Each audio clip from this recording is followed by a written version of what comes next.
Hello everyone, welcome to EduFun Day.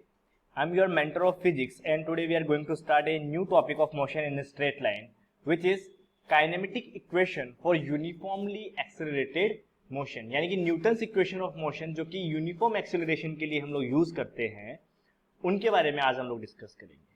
तो चलिए शुरू करते हैं। देखिए kinematic equation for uniformly acceleration of motion के लिए हम लोग इस ग्राफ को एक बार स्टडी करते हैं। इस ग्राफ में हमें वेलोसिटी और टाइम के बीच में एक ग्राफ शो है।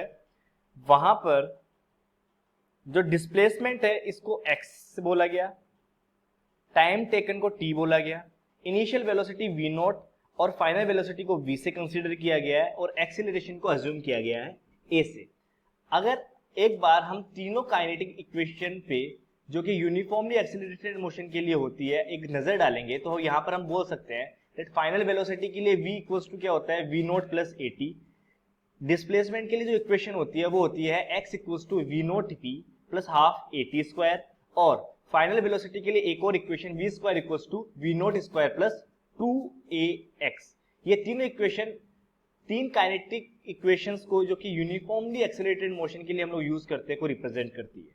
ठीक है, और हम लोग पढ़ेंगे कि हम लोग इन इक्वेशन को किस तरीके से ड्राइव कर सकते हैं। तो सबसे पहले हम लोग ड्राइव करेंगे v equals to v naught plus at को। इस ग्राफ को देखने पे हम लोग बोल सकते हैं कि एक्सेलरेशन जो होता है बेसिकली वो होता है rate change of velocity with respect to time. यानी कि एक्सेलरेशन को हम लोग रिप्रेजेंट कर सकते हैं a equals to dv upon dt से। बेसिकली dv अपॉन dt क्या है? dv अपॉन dt है कि t टाइम में रेट चेंज ऑफ वेलोसिटी जो कि v नॉट से v हुआ है। तो यहाँ पर a इक्वल्स टू हम लोग क्या लिख सकते हैं v minus we not, v final minus v initial means v minus we not upon t। और अगर इसी को हम लोग रीअरेंज करेंगे तो हम लोग लिख सकते हैं at equals to v minus we naught और v equals to v naught plus at। ये अपनी इक्वेशन 1 डिराइव हो गई। नाउ अगर हम लोग इक्वेशन 2 की तरफ चले that derive x equals to v naught p plus half at square, तो उसके लिए एक बार हम लोग इस डायग्राम को एक बार हम लोग देखते हैं इस ग्राफ को। और हमें पता है कि अगर vt ग्राफ का एरिया हम लोग कवर कर ले तो हमारे पास क्या आ जाएगा?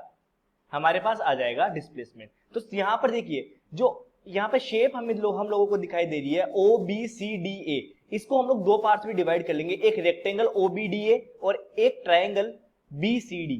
तो देखिए हम इन दोनों एरिया का इन दोनों शेप का एरिया निकाल के इनको सम कर देंगे तो हमारे पास क्या आ जाएगा? हमारे पास निकल के आ जाएगी इस ग्राफ की डिस्प्लेसमेंट। ठीक है, तो देखिए अगर मैं OA की बात करूं, OA जो OA और या फिर BD की बात करूं, ये दी हुई है हमें T और OB हमें कितना दिया हुआ है? V not. CD BF OF minus OB ये इन सब की वैल्यू हमें कितनी दी हुई है? V minus V not. जैसे मैं CD देख लूं, जैसे मैं BF देख लूं या फिर मैं देख लूं OF माइनस OB, इन सब की वैल्यू क्या है? V minus V not. तो देखिए हमने क्या निकाला था? एक्सेलरेशन होता है v minus V naught upon T, जिससे हम लोगों ने v minus V naught equals to 80 find out किया था। तो यहाँ पर हम लोग लिख सकते हैं डिस्प्लेसमेंट x, इसका डिस्प्लेसमेंट क्या हो जाएगा? OACB, इस पूरे एरिया का, इस पूरी शेप का एरिया। ठीक है, तो एरिया ऑफ OADB का एरिया यानी कि रेक्टेंगल का एरिया प्लस दिस ट्रायंगल का एरिया अगर हम लोग फाइंड आउट करके सम कर दे तो हमारे पास इस पूरी शेप का एरिया आ जाएगा, जिससे हम लोगों को डिस्प्लेसमेंट का आइडिया हो जाएगा। तो अगर मैं यहाँ पर देखूं area of this rectangle means OA plus OB यानी कि लेंथ इंटू ब्रेथ, तो OA into OB this is the area of rectangle. और इस ट्रायंगल का एरिया देखूं than half into base into height, तो हाफ इंटू OA यानी कि ये जो इसकी चौड़ाई है और CD जो इसकी हाइट है। तो इससे इन दोनों एरिया हम लोग फाइंड आउट करके इनका सम कर देंगे तो हमारे पास क्या आ जाएगी? एरिया इसका, जिसको हम लोग डिस्प्लेसमेंट से कंसीडर कर लेंगे। तो देखिए अगर OA देखूं तो OA की वैल्यू क्या थी? OA की वैल्यू T थी और OB की वैल्यू V नॉट। तो यहाँ पर OA मल्टीप्लाई OB से तो आ गया V naught half as it is. OA फिर से BD की वैल्यू OA के इक्वल थी इस ट्रायंगल के लिए, तो इसकी वैल्यू हम लोग फिर से T लिख देंगे। और हम लोगों ने CD की वैल्यू कंसीडर की थी v माइनस वी नॉट, तो ये वैल्यू यहाँ पर लिख दी। तो हमारे पास डिस्प्लेसमेंट का जो इक्वेशन बन के आई वो आई v naught t plus half t v minus we not.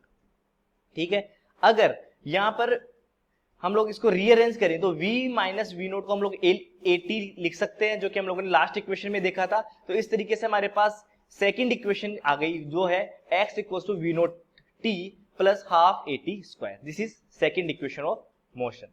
चलिए थर्ड इक्वेशन की तरफ चलते हैं। हम लोगों को डिराइव करना है V square equals to we not square plus 2ax। इसके लिए हम लोग क्या करेंगे, इक्वेशन 1 जो हम लोगों को मिली थी v equals to we naught plus A T, इससे हम लोग t की वैल्यू फाइंड आउट कर लेंगे v minus we not upon a, इसको रीअरेंज करके।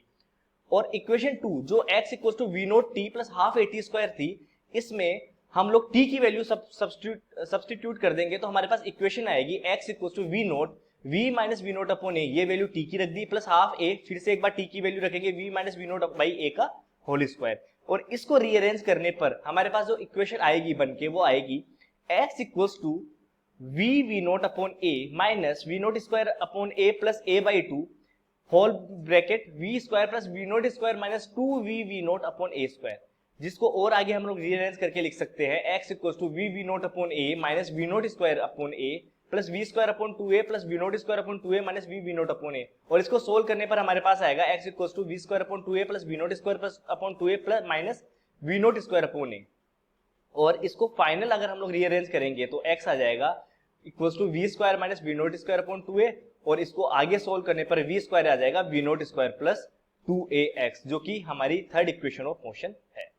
इन इक्वेशंस ऑफ मोशन को हम लोगों ने ग्राफिकली तो डिराइव कर लिया, लेकिन अब इनको हम लोग कैलकुलस मेथड से भी यूज करके इनको हम लोग डिराइव कर सकते हैं। तो हम लोग नए टॉपिक पे अब लोग आते हैं, derivation of equation of motion using calculus method, कि अब हम लोग डिराइव करेंगे इक्वेशन ऑफ मोशन को कैलकुलस मेथड से। चलिए, तो सबसे पहले हम लोग डेरिवेशन को इक्वेशन ऑफ मोशन को कैलकुलस मेथड से यूज करने के लिए सपोज करेंगे एन ऑब्जेक्ट, वो जो कि मूव करिए एक स्ट्रेट लाइन में विद यूनिफॉर्म एक्सेलरेशन a।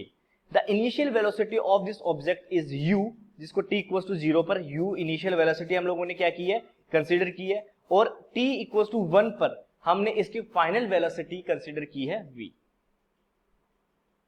तो वेलोसिटी टाइम रिलेशन क्या होता है, ये होता है acceleration equals to change in velocity upon time, ये हमें पता है, यानी कि a इक्वल्स टू क्या होता है dv अपॉन dt, जहां पर dv जो है वो चेंज इन वेलोसिटी है इन टाइम dt। तो यहां पर हम लोग a equals to dv upon dt को लिख सकते हैं dv equals to a dot dt। तो अगर हम इन दोनों साइड का इंटीग्रेशन कर दे तो इंटीग्रेशन करने पर हमें मिलेगा लिमिट u से v dv equals to a, इसमें जो कांस्टेंट है यूनिफॉर्म है 0 टू t dt। तो देखिए dv का इंटीग्रेशन होने पर v आ गया limit 0 to t equals to a t minus 0, और इसको सोल्व करने पर v की वैल्यू आ जाएगी u plus a t। In vector form this with in the condition we get v equals to u plus a t, अगर इसी को हम लोग वेक्टर फॉर्म में लिखेंगे तो। नाउ अगर हम लोग बात करें डिस्टेंस टाइम रिलेशन की, तो देखिए डिस्टेंस टाइम रिलेशन के लिए हम लोग सपोज करते हैं that an object moves in straight line with uniform acceleration a, कि एक्सेलरेशन तो यूनिफॉर्म है जो कि a है, at any instant t the distance travelled by the object in time interval dt is ds, कि किसी इंस्टेंट टाइम d में जो distance travelled by object in time interval dt is ds, कि dt time interval instant time में जो distance travelled है वो ds है, then the instantaneous velocity of the object is given by, तो instantaneous velocity कैसे दी जाएगी, v equals to ds upon dt। तो यहाँ से ds को हम लोग लिख सकते हैं v dt, ठीक है। v की वैल्यू अभी हम लोगों ने इक्वेशन ऑफ मोशन में देखी थी u प्लस at, जो कि यहाँ पर पुट कर दी, तो हमारे पास ds की वैल्यू आ गई u प्लस at dt, जिसको ओपन करके मल्टीप्लाई करने पर हम लोग लिख सकते हैं ds equals to u dt plus at dt। अब हम लोग इन दोनों पार्ट्स का क्या कर देंगे, इंटीग्रेशन। तो देखिए 0 to s ds, limit 0 to s ds equals to u 0 to t dt plus a, limit 0 to t t dt, और इसको इंटीग्रेशन करने पर हमारे पास आएगी ds का integration s equals to u dt का t 0 to t लिमिट में ये ut रह जाएगा प्लस a, t dt का जो इंटीग्रेशन आएगा वो आएगा t स्क्वायर बाई 2, और लिमिट रख देंगे 0 to t। तो इससे हमारे पास डिस्प्लेसमेंट की जो इक्वेशन आएगी वो आएगी s equals to ut plus half at square, और ये है सेकेंड इक्वेशन ऑफ मोशन जो हम लोगों को डिराइव करनी थी। अगर इसी को हम लोग वेक्टर फॉर्म में रखेंगे तो हम लोग लिख सकते हैं s equals to ut plus half at square, और u और a के ऊपर आ जाएगा वेक्टर। सिमिलरली अगर हम लोग बात करें वेलोसिटी डिस्प्लेसमेंट रिलेशन की, देखिए वेलोसिटी डिस्प्लेसमेंट रिलेशन के लिए हम लोग क्या करेंगे, हमें पता है कि a इक्वल्स टू क्या होता है dv अपॉन dt, ठीक है। और अगर इसी को मैं एक्सपेंड करूं तो इसको लिख सकता हूं dv upon ds into ds upon dt, क्योंकि अगर मैं ds को ds से मल्टीप्लाई कर दूं तो हमारे पास क्या आ जाएगा, dv अपॉन dt फिर से आ जाएगा, यानी कि dv अपॉन dt को बेसिकली हम लोगों ने एक्सपेंड कर लिया dv upon ds multiply with ds upon dt की फॉर्म में। अब हमें पता है ds अपॉन dt बेसिकली है क्या, instantaneous velocity ds upon dt, तो इसको हम लोग क्या लिख देंगे v। तो यहां पर अपने पास जो आएगा a की वैल्यू आ जाएगी dv upon ds multiply with v। Now अब हमें पता है कि ds अपॉन dt होती है rate change of velocity, rate change of displacement, जिसको हम लोग वेलोसिटी से रिप्रेजेंट करते हैं। अगर a equals to dv upon ds multiply v को रीअरेंज करेंगे तो हम लोग लिख सकते हैं a ds equals to dv upon dv into v।